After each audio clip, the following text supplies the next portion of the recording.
Hello everyone, welcome to civil step Himachal. This is a one question a day series और geography में हमने start किया था ये प्रोसेस और 4 लेक्चर अभी तक 4 सेशंस हो चुके हैं जिसमें डेली हमने एक आंसर को डिस्कस किया है। आज जो हम सवाल उठाएंगे वो इंडियन ज्योग्राफी की डोमेन से ट्रांसपोर्टेशन एक टॉपिक है जो एक्सप्लिसिटली आपके मेंस के सिलेबस में मेंशन्ड है, वहां से हम लोग पिक कर रहे हैं। तो ट्रांसपोर्ट देखो, मैंने आपको पहले भी बोला था ट्रांसपोर्ट एंड इंडस्ट्रीज ये दो ऐसे एरियाज हैं जहां से जो क्वेश्चन आएगा वो पॉलिसी से रिलेटेड आएगा या कुछ नया क्वेश्चन आएगा। जैसे लास्ट ईयर जो मेंस में क्वेश्चन आया था प्रधानमंत्री ग्राम सड़क योजना, एक स्कीम के ऊपर क्वेश्चन आया था। तो ट्रांसपोर्टेशन में इसी प्रकार से पहले एक सवाल आ चुका है कि challenges of railways in India. तो हमेशा किसी ना किसी मोड ऑफ ट्रांसपोर्टेशन, चाहे वो रोड है, चाहे वो रेलवेज है, चाहे वो इनलैंड वाटरवेज है, कोस्टल शिपिंग है या एविएशन इंडस्ट्रीज है, इन एरिया से ही सवाल आ सकता है। छठा एक नया डोमेन है पाइपलाइन नेटवर्किंग। तो क्योंकि ये ट्रांसपोर्टेशन का माध्यम है जिससे हम लिक्विड या गैसेस टाइप की चीजों को, सब्सटेंसेस को ट्रांसफर कर सकते हैं या ट्रांसपोर्ट कर सकते हैं। तो ये 6 एरियाज को आपको बिल्ड करके जाना है और इसमें से काफी हाई प्रोबेबिलिटी है क्योंकि जिस प्रकार का क्वेश्चन की ओरिएंटेशन आ चुकी है तो ये अनटच्ड एरियाज हैं जहां से सवाल पूछे जाने की संभावनाएं थोड़ी अधिक बढ़ जाती हैं। ऑलराइट, तो उसी के तहत हम ट्रांसपोर्टेशन से ये क्वेश्चन फ्रेम कर रहे हैं। इनलैंड वाटरवेज एक प्रकार का ट्रांसपोर्टेशन सिस्टम है, वहां से ये सवाल पिक हुआ है। सवाल मैं रीड कर लेता हूं आपके सामने। What are the advantages and challenges associated with the inland water transportation in transport in India. सरल सवाल है, कोई खास डायरेक्टिव नहीं है। जैसा कि आप जनरली ज्योग्राफी के सवालों में देखोगे डायरेक्टिव इन्वॉल्व नहीं होते हैं। GS2 पॉलिटी के सवालों में डायरेक्टिव काफी अच्छे इन्वॉल्व हैं, यहाँ पे डायरेक्टिव का खेल नहीं है। तो जैसा कि मैंने पहले भी बताया था कि यहाँ पे आपको चाहिए ज्योग्राफिकल वोकैबुलरी, लेकिन एक चीज का ध्यान रखना है, ये सवाल ह्यूमन ज्योग्राफी के दायरे से आता है। तो ह्यूमन ज्योग्राफी में बहुत ज्यादा ज्योग्राफिकल वोकैबुलरी नहीं होती। फिजिकल ज्योग्राफी के अंदर ज्योग्राफिकल वोकैबुलरी का गेम ज्यादा है। अब ह्यूमन ज्योग्राफी के अंदर क्योंकि पॉलिसी से रिलेटेड जनरली सवाल रहते हैं या जो सवाल है वो जेनरिक इन कैरेक्टर है, तो इन सवालों में आपको प्रिसाइजली चीजों को लिखना है। इंट्रोडक्शन कैसे करेंगे? आप पहले इंट्रोड्यूस करोगे भाई इनलैंड वाटरवेज ट्रांसपोर्टेशन सिस्टम होता क्या है। तो आप बताओगे कि भाई inland waterways transportation system seas के अलावा जो भी ट्रांसपोर्टेशन सिस्टम है उसको इनलैंड वाटर ट्रांसपोर्टेशन सिस्टम बोला जाता है। और ये हिंदुस्तान में ही नहीं, पूरे यूरोप में, या आप great lake region USA and Canada का देखोगे वहां पे बहुत ज्यादा यूज होता है, यूरोप में बहुत यूज हो रहा है। तो इनलैंड वाटरवेज ट्रांसपोर्टेशन को काफी इस्तेमाल किया जाता है, चाइना के अंदर बहुत ज्यादा इस्तेमाल किया जाता है। ब्रिटिश के आने से पहले इनलैंड वाटरवेज ट्रांसपोर्टेशन सिस्टम बहुत स्ट्रांग होता था हिंदुस्तान के अंदर, लेकिन ब्रिटिश क्योंकि रेलवे को लेकर आए, रेलवे में FDI को लेकर आए, तो रेलवे को उन्होंने डेवलप किया। तो सारा पैसा रेलवे में, सारे एफर्ट्स और उनकी जो एनर्जी है वो रेलवे के अंदर लगी है। तो उसी प्रकार से इंडिया का इनलैंड वाटरवेज ट्रांसपोर्टेशन सिस्टम पिछड़ गया जमाने के साथ। लेकिन ये मैं आपको वैसे बता रहा हूँ, आपने इंट्रोडक्शन में लिखना नहीं है। इंट्रोडक्शन ब्रीफ होगा, 2-3 लाइनों का। इनलैंड वाटरवेज ट्रांसपोर्टेशन को आप एक इंट्रोड्यूस करोगे, फिर इसके बॉडी पार्ट में आओगे। आप इसके जो इसके एडवांटेजेस है, मैंने वर्ड यूज किया एनलिस्ट करोगे। एनलिस्ट का क्या मतलब होता है? इसके जो एडवांटेजेस है, एनलिस्ट का मतलब है आपने एक एक एडवांटेज को बताना है और उसको डिस्क्राइब करना है कि किस प्रकार से इसके एडवांटेजेस। जैसे फॉर एग्जांपल ये फ्यूल एफिशिएंट है कि इनलैंड, क्योंकि वाटर ट्रांसपोर्टेशन सिस्टम हमेशा, क्योंकि आपको पता है फ्रिक्शन कम होता है तो एफिशिएंसी ज्यादा होती है, और एफिशिएंसी के साथ साथ क्योंकि एफिशिएंट है, ज्यादा एनर्जी का कंजप्शन नहीं है, तो ये एनवायरमेंट फ्रेंडली भी है। तो उतनी ज्यादा ये ग्रीन हाउस गैसेस के एमिशन को सपोर्ट नहीं करेगा। तो एफिशिएंट है, एनवायरमेंट के कंटेक्स्ट में देखा जाए तो एनवायरमेंट फ्रेंडली भी है। फिर आप बोलोगे ये चीप पड़ता है, ये economic source of transportation system भी है, बल्क ट्रांसपोर्टेशन में बहुत काम आएगा, माइनिंग रीजन्स को आपके इंडस्ट्रियल रीजन से कनेक्ट करने का बहुत अच्छा माध्यम है।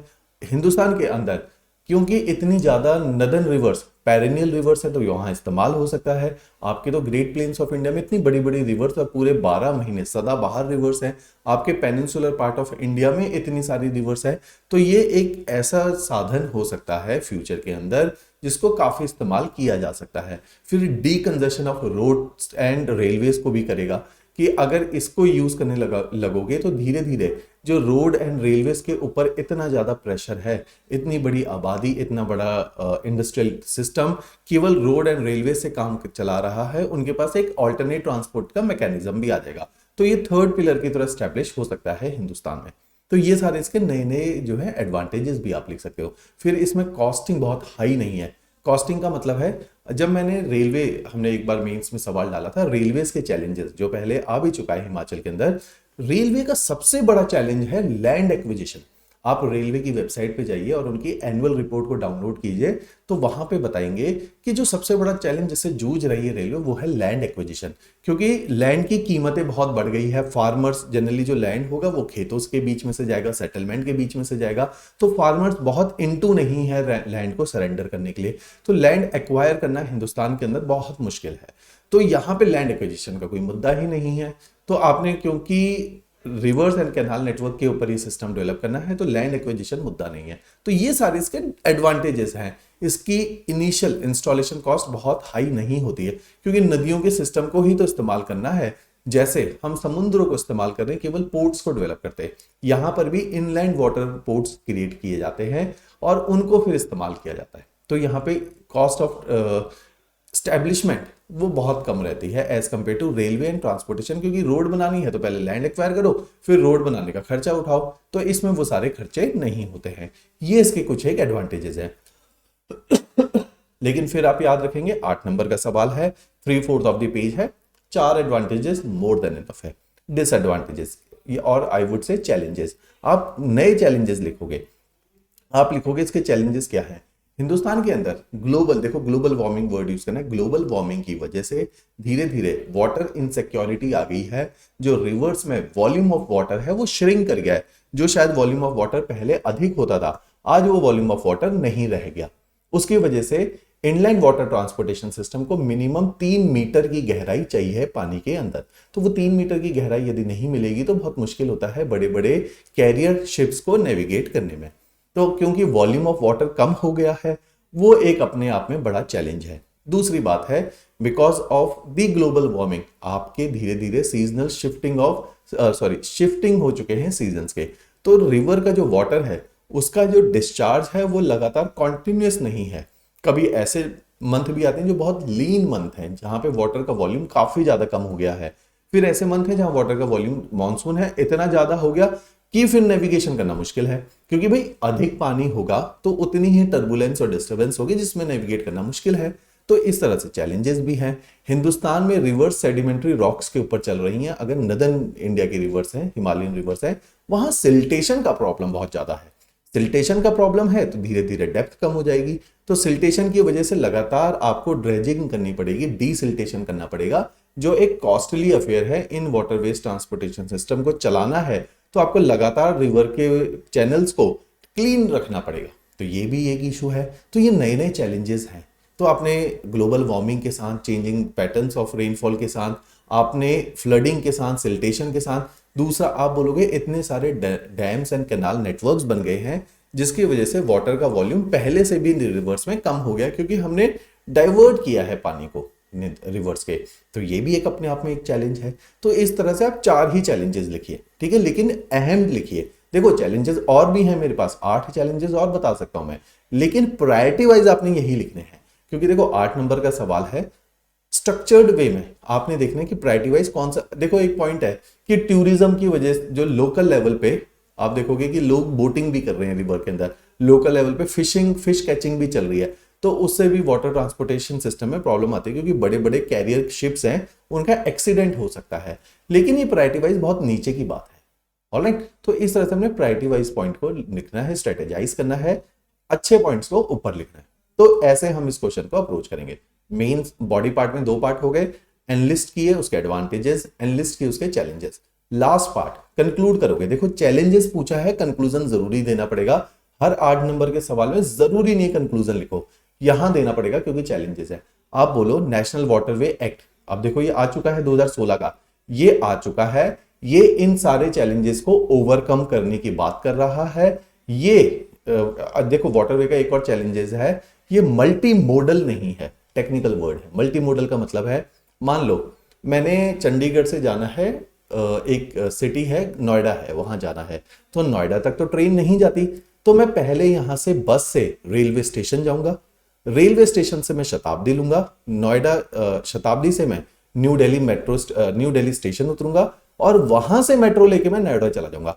तो ये जो चेंजेस हो रहा है, पहले मैंने बस से ट्रेन ली, ट्रेन से मैंने मेट्रो ली, ये जो सारा ट्रांजिशन हुआ है, ये 3 मैंने मीडियम ऑफ ट्रांसपोर्टेशन यूज किया। कनेक्टिविटी है, एक ने दूसरे को कनेक्ट किया, दूसरे ने तीसरे को कनेक्ट किया। इनलैंड वाटरवेज में जो सबसे बड़ी समस्या है, अलग अलग ट्रांसपोर्टेशन के जो नेटवर्क्स हैं ये आपस में कनेक्टेड नहीं है। एग्जांपल, मेरे को कोयला खरीदना है, कोयले की माइन के पास में नदी नहीं है, रेलवे है, तो रेलवे उसको उस जगह तक पहुंचा दे जहां से नदी के द्वारा ट्रांसपोर्ट करके मेरे को चंडीगढ़ में कोयला मिल जाए। तो इस तरीके से इसमें कनेक्टिविटी के बहुत प्रॉब्लम्स है। ठीक है, जहां जहां पे ट्रांसपोर्टेशन सिस्टम चेंज होता है उसके नेटवर्क्स को हमने स्ट्रांग बनाना है, तो ये एक चैलेंज है। तो नेशनल वाटरवे एक्ट 2016 का इस प्रकार के चैलेंजेस को ओवरकम करता है। ऑलराइट, तो इसमें जो अभी तक हमने चैलेंजेस पढ़े वो सारे ही चैलेंजेस इसमें ओवरकम हो रहे हैं। ठीक है जी, तो ये सारी बातें इसमें कंक्लूजन के तौर पे आप लोग लिख सकते हैं। तो 8 नंबर का सवाल है, काफी है इतना अगर हम लोग इसको लिख लें।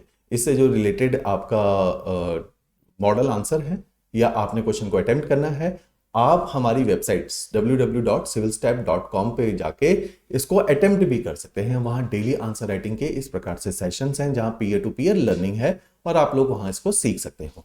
ऑलराइट, और इसी के साथ जैसे अगर आपको लगता है कि आपने नेक्स्ट ईयर पेपर देना है, तो आप हमारा एक पेड आंसर राइटिंग प्रोग्राम आएगा जो नवंबर के मंथ में आएगा। तो जिन्होंने नेक्स्ट ईयर देना है वो अभी इस आंसर राइटिंग से किक स्टार्ट करें, प्रीवियस ईयर क्वेश्चन से किक स्टार्ट करें और नेक्स्ट ईयर में फिर नवंबर में एनरोल हो जाएं, ताकि आपको एक सिस्टमेटिक वे में, डिसिप्लिन वे में आंसर राइटिंग करने की आदत पड़े, उसके वैल्यू, उसके फीडबैक मिले और वो आप उसमें इंप्रूवमेंट दिखाएं। ऑलराइट, चलिए, थैंक्स अ लॉट।